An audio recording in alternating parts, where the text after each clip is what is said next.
Love जिहाद का मुद्दा इन दिनों काफी ज्यादा सुर्खियों में है।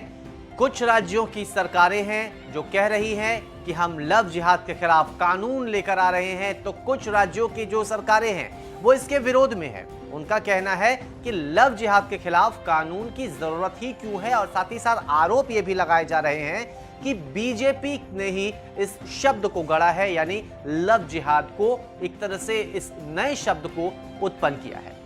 इसी बीच सोशल मीडिया पर भी कई सारे दावे किए जा रहे हैं, और इन दावों में से एक दावा है जो कि काफी ज्यादा आश्चर्य करने वाला है।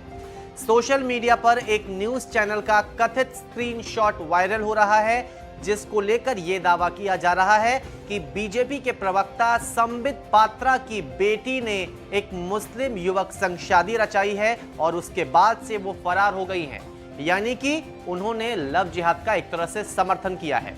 सोशल मीडिया पर यूजर्स ये भी तंज कस रहे हैं कि जो लोग यानी कि बीजेपी वाले लव जिहाद को लेकर सबसे ज्यादा हो हल्ला कर रहे हैं, वही अपने घर परिवार में इस चीज को दूर नहीं कर पा रहे हैं।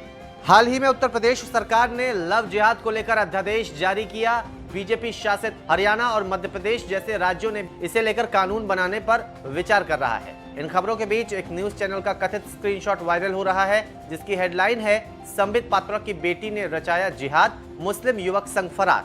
इस स्क्रीनशॉट को शेयर करते हुए लोग तंज कस रहे हैं कि जहां एक और बीजेपी के कई नेता लव जिहाद के विरोध में बयान दे रहे हैं, वहीं उनकी पार्टी के राष्ट्रीय प्रवक्ता संबित पात्रा की बेटी मुस्लिम युवक संग भागकर लव जिहाद का हिस्सा बन गई।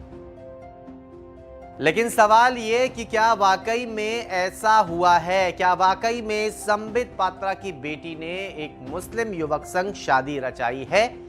और अगर ऐसा हुआ है तो वो लड़का कौन है जिससे संबित पात्रा की बेटी ने शादी की है, और वो इस वक्त कहां है? ये भी एक बहुत बड़ा सवाल है। बहुत सारे सवाल हमारे मन में थे, और इन्हीं के बीच एक सवाल ये भी था कि जो स्क्रीनशॉट वायरल हो रहा है क्या वो सही है, क्योंकि उसे देखकर ही ऐसा लग रहा था कि ये फर्जी है। लिहाजा हमने तमाम दावों की पड़ताल की और सच्चाई आप तक लेकर आए हैं। इंडिया टुडे की anti fake news war room ने पाया कि वायरल स्क्रीनशॉट एडिटिंग सॉफ्टवेयर की मदद से बनाया गया है। बीजेपी के राष्ट्रीय प्रवक्ता संबित पात्रा की बेटी के किसी मुस्लिम युवक संग भागने की बात एकदम बेबुनियाद है, क्योंकि उनकी कोई बेटी है ही नहीं। संबित पात्रा की बेटी के मुस्लिम युवक संग भाग जाने की बात बिल्कुल मनगढ़ंत है, क्योंकि उन्होंने चुनाव के समय जो हलफनामा दायर किया था उसमें अपने बेटे या बेटी के स्थान पर निल लिखा था। इसके साथ ही ये भी फर्जी है कि किसी न्यूज चैनल पर इस तरह की कोई खबर प्रसारित की गई हो। वायरल स्क्रीनशॉट में एक न्यूज चैनल का लोगो जो लगा हुआ है वो गलत जगह पर लगा है। स्क्रीनशॉट पर एक ही बात दो पट्टियां में लिखी है, जैसा कि आमतौर पर न्यूज चैनल पर नहीं होता है। यानी कि ये बात तो साफ हो गई कि जो दावा सोशल मीडिया पर संबित पात्रा की बेटी को लेकर किया जा रहा है वो पूरी तरह से फर्जी है, क्योंकि संबित पात्रा की कोई बेटी है ही नहीं। और जब संबित पात्रा की कोई बेटी है ही नहीं तो उन्होंने कहां जाकर किस लड़के से शादी कर ली, ये भी एक बहुत बड़ा सवाल है। तो इस जो दावे वायरल हो रहे थे उसका शायद एक ही मकसद था, एक पार्टी पर निशाना साधना और लव जिहाद के मुद्दे को एक अलग एंगल